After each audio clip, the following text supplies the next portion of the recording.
ഞാൻ doctor Umar Mukhtar, Bhoomi natural care വെൽനസ്സിലെ Unani department consultant ആണ്. നമുക്ക് ഇന്ന് ഡിസ്കസ് ചെയ്യാനുള്ളത് തൈറോയിഡിനെ കുറിച്ചാണ്. അപ്പോൾ നമ്മൾ നോക്കിയാൽ മനസ്സിലാവും നമുക്കിടയിലുള്ള ഒരുപാട് പേര് ഇന്ന് തൈറോയിഡുമായിട്ട് ബന്ധപ്പെട്ട ബുദ്ധിമുട്ട് അനുഭവിക്കുന്നുണ്ട്. നമുക്കിടയിലുള്ള തൈറോയിഡ് പേഷ്യൻസിനെ പരിശോധിക്കുകയാണെങ്കിൽ അതിൽ ഏറ്റവും കൂടുതൽ കാണുന്നത് ഹൈപ്പോ തൈറോയിഡിസം എന്ന് പറയുന്ന കണ്ടീഷനാണ്. അതായത് തൈറോയിഡ് ഗ്രന്ഥിയുടെ T3 T4 ഹോർമോണുകൾ വളരെ കുറഞ്ഞ രീതിയിൽ ഉണ്ടാക്കുക, അല്ലെങ്കിൽ അതിൻ്റെ ഫംഗ്ഷൻ പ്രോപ്പറായിട്ട് നടക്കാതെ ആവശ്യമായിട്ടുള്ള അളവിൽ ഈ പറയുന്ന ഹോർമോണുകൾ ഉണ്ടാക്കാത്ത ഒരു കണ്ടീഷൻസിനെയാണ് പൊതുവെ ഹൈപ്പോ തൈറോയിഡിസം എന്ന് പറയാറുള്ളത്.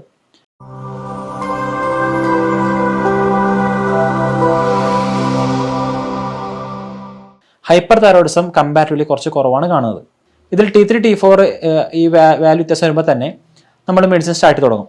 യഥാർത്ഥത്തിൽ തൈറോയിഡിൻ്റെ ഈ പ്രശ്നങ്ങൾ എന്തുകൊണ്ട് സംഭവിക്കുന്നു എന്ന് മനസ്സിലാക്കി കഴിഞ്ഞാൽ നമുക്ക് ഒരു പരിധി വരെയൊക്കെ മെഡിസിൻസ് ഇല്ലാതെ നമുക്ക് മെയിൻറ്റെയിൻ ചെയ്യാൻ പറ്റും. അപ്പോൾ നമ്മൾ നോക്കുക, അതിൻ്റെ ഒരു കൃത്യമായിട്ട് നമ്മൾ മനസ്സിലാക്കുകയാണെങ്കിൽ, ഇപ്പോൾ തൈറോയിഡ് ഗ്രന്ഥി T3 T4 എന്ന് പറയുന്ന ഹോർമോൺ ഉണ്ടാക്കണമെങ്കിൽ ആദ്യം പിറ്റ്യൂട്ടറി ഗ്രന്ഥി TSH എന്ന് പറയുന്ന ഹോർമോൺ ഉണ്ടാക്കണം. അതായത് തൈറോയിഡ് സ്റ്റിമുലേറ്റിംഗ് ഹോർമോൺ, തൈറോയിഡിനെ സ്റ്റിമുലേഷൻ ചെയ്യുന്ന ഹോർമോൺ എന്നർത്ഥം. ഇപ്പോൾ ഈ പിറ്റ്യൂട്ടറി ഗ്രന്ഥി ഈ പറയുന്ന TSH ഹോർമോൺ ഉണ്ടാക്കിയാൽ മാത്രമേ തൈറോയിഡ് ഗ്രന്ഥി അതിൻ്റെ ഒരു ആഫ്റ്ററായിട്ട് T3 T4 ഉണ്ടാക്കുകയുള്ളൂ.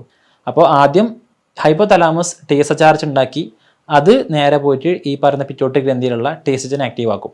ഈ TSH എന്ന് പറയുന്നത് നേരെ പോയി തൈറോയിഡിൽ വന്ന് T3 T4നെ ആക്റ്റീവ് ആക്കും. അപ്പോൾ ഇതിൻ്റെ എവിടെ മിസ്റ്റേക്ക് സംഭവിച്ചാലും പ്രോപ്പറായിട്ട് പറയുന്ന T3 T4 എന്ന് പറയുന്ന ഹോർമോൺ ഉണ്ടാക്കണമെന്നില്ല. അപ്പോൾ ഒരു പക്ഷേ ഈ ഹൈപ്പോതലാമസിനുള്ള പ്രശ്നം കൊണ്ടോ അതല്ലെങ്കിൽ പിറ്റ്യൂട്ടറി ഗ്രന്ഥിക്കുള്ള പ്രശ്നം കൊണ്ടോ ആയിരിക്കും T3 T4 കുറയുന്നത്. തൈറോയിഡ് ഗ്രന്ഥി T3 T4 ഹോർമോൺ ഉൽപ്പാദിപ്പിക്കണമെങ്കിൽ പിറ്റ്യൂട്ടറി അതെങ്കിൽ നേരത്തെ പറഞ്ഞ പോലെ ഹൈപ്പോതലാമസൊക്കെ കൃത്യമായിട്ട് ഈ പറയുന്ന റിലീസിങ് ഹോർമോൺ ഉണ്ടാക്കേണ്ടതുണ്ട്. അതിന് അത്യാവശ്യമായിട്ട് വേണ്ടത് സിങ്ക് എന്ന് പറയുന്ന മൂലകമാണ്. സിങ്കിൻ്റെ പ്രശ്നം കൊണ്ട് ഉണ്ടാവുന്ന തൈറോയിഡ് ഇഷ്യൂസ് ആണെങ്കിൽ സിങ്ക് എന്ന് പറയുന്ന മൂലകം നമ്മൾ കഴിക്കുന്ന വഴി അല്ലെങ്കിൽ അത് അഡ്മിനിസ്ട്രേഷൻ ചെയ്യുന്ന വഴി നമുക്കത് കൃത്യമായിട്ട് മാറ്റിയെടുക്കാൻ പറ്റും. നമുക്ക് ഇന്ന് അവൈലബിൾ ആയിട്ടുള്ള ഫ്ലാക്സീഡ് എന്ന് പറയുന്ന ചണവിത്ത് നല്ല സിങ്കിൻ്റെ എമൗണ്ട് കൂടിയിട്ടുള്ള ഒരു ഡയറ്റാണ്. അപ്പോൾ അത് കൃത്യമായിട്ട് കഴിക്കുന്ന വഴി സിങ്കുമായിട്ട് ബന്ധപ്പെട്ടുണ്ടാകുന്ന തൈറോയിഡ് ഇഷ്യൂസ് നമുക്ക് മാറ്റാൻ കഴിയും. ഈ സിങ്കിന് തന്നെ മറ്റൊരു പ്രത്യേകത കൂടെയുണ്ട്. നമ്മൾ തൈറോയിഡ് ഗ്രന്ഥി ഉണ്ടാക്കുന്ന T3 T4 എന്ന് പറഞ്ഞ ഹോർമോൺസ്, ഇതിൽ T4 എന്ന് പറയുന്നത് ഒരു കൃത്യമായിട്ടുള്ള ആക്റ്റീവ് ഫോം അല്ല. ഇതിനെ T3 ആയിട്ട് കൺവേർട്ട് ചെയ്യേണ്ടതുണ്ട്. ഈ പണി നടക്കുന്നത് ലിവറിൽ വെച്ചിട്ടാണ്. അപ്പോൾ ഈ കൺവേർഷനെ ഹെൽപ്പ് ചെയ്യുന്ന ഒരു മൂലം കൂടിയാണ് സിങ്ക് എന്ന് പറയുന്ന ഒരു മൂലകം. സിങ്ക് പ്രോപ്പറായിട്ട് ഇല്ലെങ്കിൽ T4ൻ്റെ എമൗണ്ട് കൂടാനും അത് കൃത്യമായിട്ടുള്ള എമൗണ്ടിൽ അല്ലെങ്കിൽ അത് T3 ആയിട്ട് കൺവേർട്ട് ചെയ്യപ്പെടാൻ ചാൻസ് കുറവാണ്. അപ്പോൾ ഇത്തരം ഇഷ്യൂസൊക്കെ ഉണ്ടാകുമ്പോൾ തന്നെ തൈറോയിഡിൻ്റെ പ്രശ്നങ്ങൾ സംഭവിക്കാൻ ചാൻസ് കൂടുതലാണ്. തൈറോയിഡ് ഗ്രന്ഥികൾ T3 T4 കൃത്യമായി ഉണ്ടാക്കണമെങ്കിൽ അയൺ എന്ന് പറയുന്ന മൂലകത്തിൻ്റെ എമൗണ്ട് കൃത്യമായിട്ട് അളവിൽ വേണം. അപ്പോൾ നമ്മൾ നോക്കുമ്പോൾ ഒരു പക്ഷേ ഈ തൈറോയിഡ് പേഷ്യൻസിന് മുടി കൊഴിച്ചിൽ അല്ലെങ്കിൽ നഖം പെട്ടെന്ന് പൊട്ടിപ്പോകുന്നൊരവസ്ഥ, അതുമല്ലെങ്കിൽ ഒരു കാരണമില്ലാതെ ക്ഷീണമൊക്കെ സംഭവിക്കുകയാണെങ്കിൽ ഒരു പക്ഷേ അയണിൻ്റെ കുറവ് കൊണ്ടേക്കും സംഭവിക്കുന്നുണ്ടാവുക.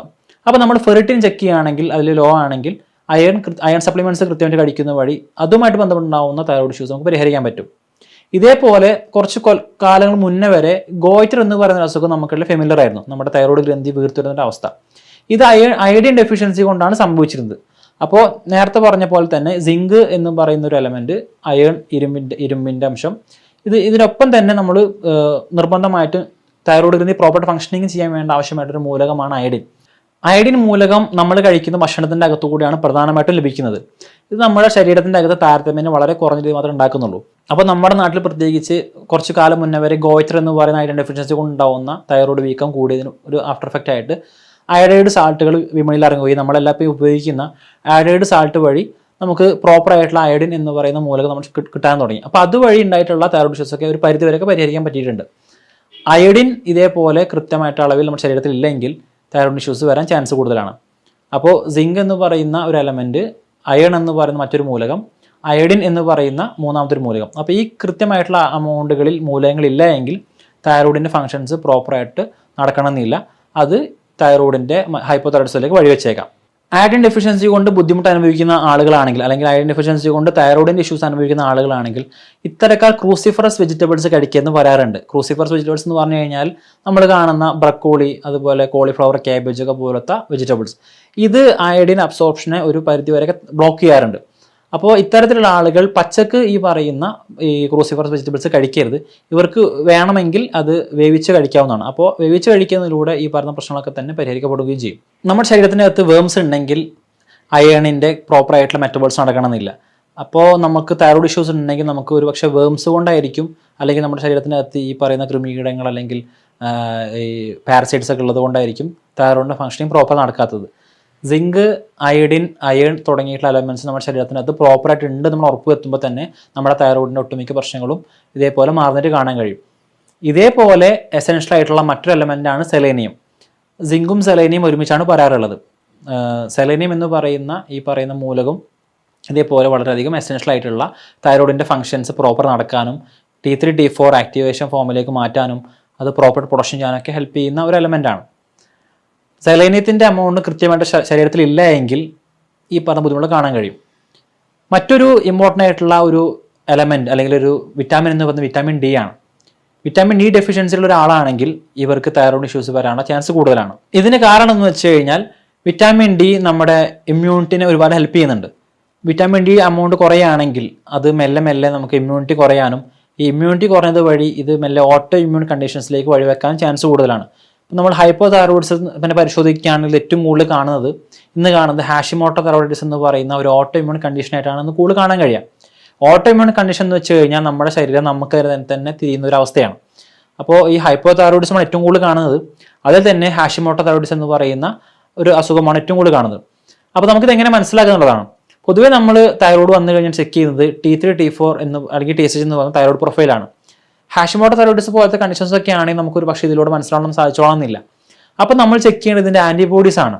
ആൻറ്റി-TPO, ആൻറ്റി-TG തുടങ്ങിയിട്ടുള്ള ആൻറ്റിബോഡീസ് നമ്മുടെ ശരീരത്തിൻ്റെ അകത്ത് പ്രസന്റ് ആവണമെന്ന് ചെക്ക് ചെയ്യുന്ന വഴി മാത്രമേ നമുക്ക് ഇത് ഓട്ടോഇമ്യൂൺ കണ്ടീഷൻ ആണോ അല്ലെങ്കിൽ ഹാഷിമോട്ടോ തൈറോയിഡിസ് ആണോ എന്നൊക്കെ മനസ്സിലാക്കാൻ കഴിയുള്ളൂ.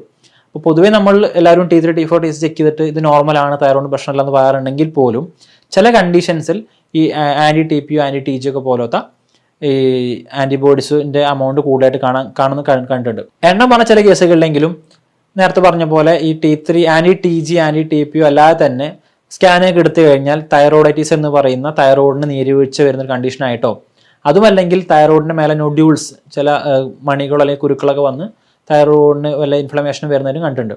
ഇത്തരം കേസുകളിലും തൈറോയിഡിൻ്റെ പ്രൊഡക്ഷൻ കുറയാനും ഹൈപ്പോ തൈറോയിഡിസം എന്ന് പറയുന്ന കണ്ടീഷനിലേക്ക് വഴിവെക്കാനും ചാൻസ് ഉണ്ട്. ഇനി നമ്മൾ ശ്രദ്ധിക്കാൻ മറ്റൊരു കാര്യം, നമ്മുടെ ലിവറിൻ്റെ ഫംഗ്ഷനിങ് പ്രോപ്പർ അല്ല എങ്കിൽ നമുക്ക് തൈറോയിഡ് ഇഷ്യൂസ് കൂടാൻ ചാൻസ് വളരെയധികം കൂടുതലാണ്.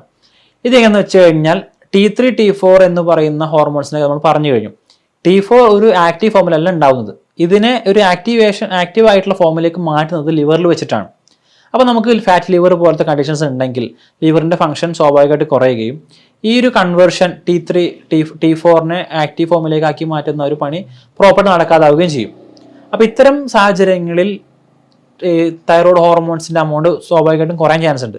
അപ്പോൾ നമുക്ക് ഫാറ്റ് ലിവർ ഉണ്ടെങ്കിൽ പോലും നമ്മുടെ തൈറോയിഡിനെ അത് ബാധിക്കാനും ഹൈപ്പോ തൈറോയിഡിസം എന്ന് പറയുന്ന കണ്ടീഷനിലേക്ക് വഴിവെക്കാനും ചാൻസ് കൂടുതലാണ്. അപ്പോൾ നമ്മൾ ശ്രദ്ധിക്കേണ്ട പ്രധാനമായിട്ടും ഈ 5 കാര്യങ്ങൾ ശ്രദ്ധിക്കേണ്ടത്. നമ്മുടെ ശരീരത്തിനകത്ത് പ്രോപ്പറായിട്ട് അയഡിൻ ഉണ്ടെന്ന് ഉറപ്പുവരുത്തണം, അയണിൻ്റെ എമൗണ്ട് പ്രോപ്പറാണെന്ന് ഉറപ്പുവരുത്തണം. ഇതേപോലെ തന്നെ സിങ്ക്, സെലേനിയം, വിറ്റാമിൻ ഡി എന്ന് പറയുന്ന മൂലകങ്ങൾ ഇത് കൃത്യമായിട്ടുണ്ടെന്ന് നമ്മൾ ഉറപ്പുവരുന്ന വഴി നമുക്കൊരു പരിധി വരെയൊക്കെ ഹൈപ്പോ തൈറോയിഡിസം എന്ന് പറഞ്ഞ ഇഷ്യൂ വരാതിരിക്കാൻ അത് കാരണമായേക്കാം. ഇതിൻ്റെ ഒപ്പം തന്നെ omega-3 ഫാറ്റി ആസിഡ് കൂടെ നമ്മുടെ ശരീരത്തിൻ്റെ അകത്ത് നമുക്ക് കൃത്യമായിട്ട് കിട്ടുന്നത് ഉറപ്പുവരുത്തേണ്ടതുണ്ട്. കാരണം ഈ പറയുന്ന കൺവേർഷൻ നടക്കുന്നതിന് omega-3 ഫാറ്റി ആസിഡ് ഒരു പരിധിവരെ ഹെൽപ്പ് ചെയ്യുന്നുണ്ട്. അപ്പോൾ നമ്മുടെ ഹെൽത്ത് പ്രോപ്പറായിട്ട് മെയിൻറ്റെയിൻ ചെയ്യേണ്ടതും അനിവാര്യമാണ്. ഇപ്പോൾ നമ്മുടെ ലിവർ ഹെൽത്ത് ഓക്കെ അല്ലെങ്കിൽ ഫാറ്റ് ലിവർ ഉള്ള ആളാണെങ്കിൽ അവർക്ക് ഈ പറയുന്ന പോലെ തൈറോയിഡ് കൺവേർഷൻ നടക്കാൻ ചാൻസ് കുറവാണ്. അപ്പോൾ ഇത്രയും കാര്യം ശ്രദ്ധിക്കുന്നത് വഴി നമുക്ക് തൈറോയിഡിൻ്റെ യഥാർത്ഥമായിട്ടുള്ള കാരണം കണ്ടെത്താനും നമുക്കൊരു പരിധി വരെയൊക്കെ മാനേജ് ചെയ്തുകൊണ്ട് തൈറോയിഡിൻ്റെ മെഡിസിൻസ് പരമാവധി ഒഴിവാക്കാൻ നമുക്ക് സാധിക്കും. അപ്പോൾ ഒട്ടുമിക്ക കേസുകളിലും ഇതിലേതെങ്കിലും ഒരു എലമെൻറ്റിൻ്റെ പ്രശ്നം കൊണ്ടായിരിക്കും തൈറോയിഡ് ഇഷ്യൂസ് കാണുന്നത്. അപ്പോൾ നമ്മൾ ശ്രദ്ധിച്ചൊക്കെ മനസ്സിലാവും ഒരുപാട് പ്രശ്നങ്ങൾ തൈറോയിഡുമായിട്ട് ബന്ധപ്പെട്ട് ആൾക്കാർ കാണുന്നുണ്ട്. മുടി കൊഴിച്ചിൽ, back pain, mood swings, irregular periods, അതല്ലെങ്കിൽ എന്തെങ്കിലും ഒരു ബോഡി പെയിൻസ് വരുന്നത്, സ്കിൻ ഇഷ്യൂസ് ഒക്കെ കാണാറുണ്ട്. നമ്മൾ കൃത്യമായിട്ട് മനസ്സിലാക്കുകയാണെങ്കിൽ ഇതിൽ ഏത് എലമെൻ്റ് ആണ് കുറവ് എന്ന് മനസ്സിലാക്കി അത് നമ്മൾ അപ്ലൈ ചെയ്യുകയാണെങ്കിൽ ഡയറ്റിൽ ഉൾപ്പെടുന്നതൊക്കെ വഴി നമുക്ക് മെഡിസിൻസ് സഹായം ഇല്ലാതെ തന്നെ ഈ തൈറോയിഡ് ഇഷ്യൂസ് പരിഹരിക്കാനും നമുക്ക് ഹെൽത്ത് ആയിട്ടിരിക്കാനും സാധിക്കും. അപ്പോൾ ഇതുമായിട്ട് ബന്ധപ്പെട്ട സംശയങ്ങളുണ്ടെങ്കിൽ നിങ്ങൾക്ക് താഴെ കാണുന്ന നമ്പറിൽ ചോദിക്കാം, കമൻറ്റിൽ അറിയിക്കാം. മറ്റൊരു നമുക്ക് വീണ്ടും കാണാം. Thank you.